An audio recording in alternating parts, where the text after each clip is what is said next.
중국의 자랑이라 불리는 중국의 댐들이 최근 위기를 맞이했습니다. 가장 최근에 지어진 때문에 균열이 발견되었고 심지어 최대 규모를 자랑하는 댐 역시 위기 상황이라고 하는데요. 자칫 잘못하면 중국 남부지역 전역이 수몰될 상황. 심지어 중국의 아킬레스건으로 부상한 입담을 대만이 타격할 수도 있다고 하는데요. 불안한 균형에 놓여있는 중국의 현재 상황을 지금부터 자세하게 설명해 드리겠습니다. 균열 한눈에 봐도 심상치 않은 모습이었습니다.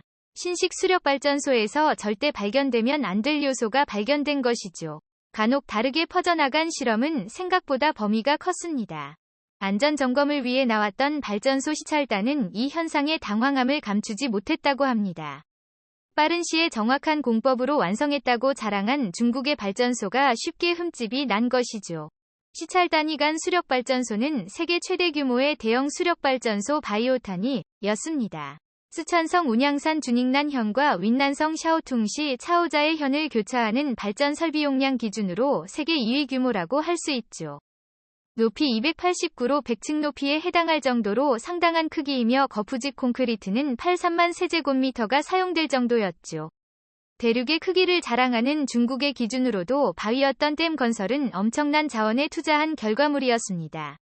비용으로는 2,200억 위안이 들어간 이 발전소는 저탄소 정책을 채택한 시진핑 정부의 핵심 사업이었는데요. 이 발전소가 돌아간다면 내년 표준 석탄 19,608만 톤을 절약할 수 있습니다. 400만 톤 규모의 대형 탄광 7곳을 줄일 수 있죠. 정해진 기간까지 탄소 제로 시스템을 만들어야 하는 중국 입장에선 무조건 성공해야 하는 프로젝트였습니다. 그런데 미세한 균열을 드러내며 허점을 보인 것이죠. 시진핑이 직접 프로젝트를 챙긴 만큼 이 프로젝트는 놀라운 속도를 기록하며 최종 완공까지 이어졌는데요. 약 4년 만에 이 거대한 규모의 댐을 완성한 것입니다. 이전까지 중국 최대 규모를 자랑하던 짜인사 댐은 완공하는데 8년. 그런데 산샤댐과 비견할 수 있는 크기를 자랑하는 바위였던 댐은 산샤댐의 딱 반에 해당하는 기간에 완성을 할 수 있었죠. 규모는 물론이고 설계도 다이어트한 댐은 복잡하기 이를 데 없습니다. 협곡에 건설해야 하며 복잡한 아치형 구조를 반드시 삽입해야 하기에 많은 건설 관계자들은 못해도 10년은 걸릴 것으로 예측했죠. 그러나 AI의 대량 도입은 많은 이들의 예상을 빗나가겠습니다. 현장 작업자부터 엔지니어 품질 검사원 및 고위 관리자 모두 AI 시스템을 이용한 것으로 알려졌는데요. 모든 의사결정에 중국이 자랑하는 AI를 동원 운영 효율성을 극도로 높여 시간을 많이 단축했다고 합니다. 정밀 제어를 통해 시멘트 혼합에 있어서도 낭비되는 양이 없었다고 하죠. 그런데 지어진 지 얼마 지나지 않아 균열이 발생한 곳입니다. 중국 지역 언론을 통해 공개된 이 사실은 당국의 검열에 의해 삭제되었는데요. 중국 당국은 사실을 감추는데 급급한 상황이라고 합니다. 무리한 프로젝트 추진이 화를 불러일으킨 것이죠. 중국에서 개발한 AI도 없게끔 마무리가 엉성했던 것입니다. 더군다나 시진핑에게 잘 보이기 위한 무리한 공기 단축 시도가 바위였던 때문에 균열을 초래한 것이죠. 중국 지방 언론에 의해 보도된 이 사실은 검열로 금세 삭제되었으나 지역 주민들 사이에서는 이미 소문이 파다하게 퍼졌다고 하죠. 문제는 바이어한테만 균열이 있는 곳이 아닌데요. 중국 최대 규모를 자랑하는 산샤댐 역시 비슷한 문제를 겪고 있습니다. 6댐이 무너질 수 있다는 추측은 이미 많은 매체에서 집중적으로 다룬 바 있었는데요. 그 중에서도 대개 운시보에 실린 글이 결정적이었습니다. 산샤댐 붕괴가 멀지 않았다는 장문의 분석 글이 실린 것인데요.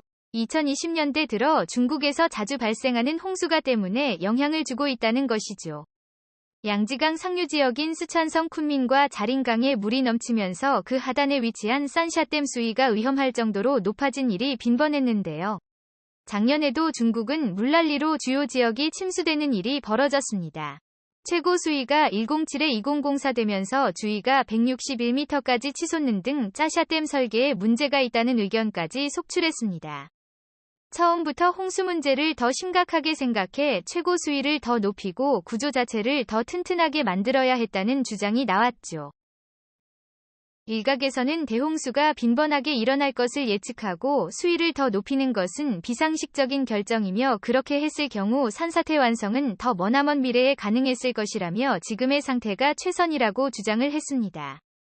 그러나 현실은 언제나 예측을 앞서가는데요. 2020년 이후로 중국은 매년마다 대홍수 기록을 경신하고 있습니다. 이상기후로 인해 중국 남부가 점점 열대기후로 바뀌고 있고 집중호우가 빈번한 열대 환경 때문에 중국 정부의 예측은 빗나가고 있습니다. 작년 중국 장적으로 덮친 대홍수는 대표적인 예라고 할 수 있죠. 허난성에서 벌어진 재난은 전문가들도 예측하지 못했습니다.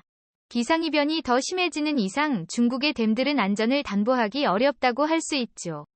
이 외에도 중국을 괴롭히는 문제가 또 있습니다. 바로 중국을 강타하는 대지진이죠. 특히 대규모 댐이 위치한 쓰촨성 주변은 지진대가 형성된 곳이라 이곳에서 대지진이 발생할 경우 댐은 삽시간에 무너질 가능성이 높습니다. 균열까지 방치하고 있다면 더더구나 큰 재앙이 될 수 있죠. 실제로 작년 9월 중국 쓰촨성에서 6.0 수준의 대지진이 발생 3명이 사망하며 7만 명이 대피하는 소동이 있었습니다. 지진의 여파를 정면으로 맞은 루저오시는 건물이 파손될 뿐만 아니라 인명피해까지 일어나며 중국인들 가슴에 손을 하게 만들었죠. 바위였던 댐은 지진이 발생한 루저오시와 얼마 떨어지지 않는 곳에 위치해 있는 곳입니다. 당시에는 건설 중이었기에 큰 영향은 없었지만 완공된 이후 대규모 지진이 발생하기라도 하면 이야기는 달라집니다. 댐 하류에 위치한 대부분의 지역은 수몰될 가능성이 높죠. 제4댐 역시도 지진대에서 벗어난 곳이 아닙니다. 6.0을 넘는 지진이 발생하기라도 하면 이미 불안한 상태에 놓인 중국 남부지방은 댐이 붕괴와 함께 수몰될 가능성이 높습니다. 중국 입장에서는 어떻게 해서라도 위기를 봉합하고 댐의 안전성을 확보해야 하는 상황. 중국의 아킬레스건 이된 이 지역은 다른 국가도 눈여겨보고 있는데요. 특히 중국과 대립하고 있는 대만 역시 이 지역을 지켜보고 있습니다. 우크라이나 전쟁 이후 중국은 대만을 호시탐탐 노리고 있는데요. 세계의 관심이 우크라이나로 쏠려간 시점을 틈타 대만 병합을 노리고 있는 것입니다. 중국 전투기가 우크라이나 전쟁 개시 즈음에 대만 아디지에 나타난 것은 결코 우연이라고 볼 수 없는 상황이죠. 대만 역시 이를 잘 알고 있기에 중국에게 본때를 보여주겠다는 결심을 다지고 있죠. 차이잉원 대만 총통은 중국에게 보란듯이 대만과 미국 사이의 관계는 끈끈하다는 이야기를 남기며 국제정세를 대만 역시 살피고 있다는 뜻을 밝혔죠. 이에 더 나아가 미사일로 신설댐을 공격할 수 있다는 내용까지 내비쳤습니다. 대만은 1,400억 대만 달러 하나로 약 10조 원에 해당하는 비용을 투자해 해상 및 공중 전력 증강을 위한 예산으로 사용할 것을 선포했죠. 여기서 주목해야 할 것은 사거리 1200m에 달하는 슈퍼봉투인 크루즈 미사일로 대만이 중국 가장 깊숙한 곳까지 타격할 수 있는 미사일을 사들인 점이 되어 사거리 1500 이내에는 시의 한 석탑이 포함됩니다. 이 소식이 알려지면서 중국 내부에서도 대만의 무기 구입에 대해 비난 하나의 중국 원칙을 어기는 일을 중단하라는 메시지까지 보내며 중국 정부는 당황함을 감추지 못했죠. 실제로 대만군의 전시연습 교본인 황관연습에 따르면 중국 연해도시의 인민해방군 제2포병기지를 1차 타격할 것을 명시해 놓았는데요. 여기에 해당하는 곳 중 군사기지만이 아니라 시안 사대문과 주요 댐에 최근 지어진 바위였던 댐까지 포함되어 있다고 합니다. 지오댐이 무너지면 우산과 난징을 비롯해 상황이 같은 중국 대도시는 물에 잠겨 대부분의 기능을 상실할 것이고 장기물에서 발생한 대규모의 전염병은 중국 국민들에게 엄청난 재앙으로 번질 가능성이 높습니다. 대만이 처한 현실을 고려한다면 직접적인 타격을 피하려고 할 수 있으나 수틀리면 미사일을 바로 날릴 수도 있는 상황. 우크라이나 전쟁에서 많은 이들의 예측을 깨버리고 러시아가 공격을 선언했기에 중국 대만 관계에서도 대만이 먼저 선제 공격을 가할 수도 있습니다. 대만이 뒤를 봐주고 있는 미국 입장에서도 연속된 타격을 고려하는 사와 그러지 않아도 러시아를 뒤에서 도와주려고 하는 중국의 모습에 분노한 미국이 중국을 향해서도 강력한 협박을 날리고 있기에 중국 입장에서도 눈치를 볼 수밖에 없습니다.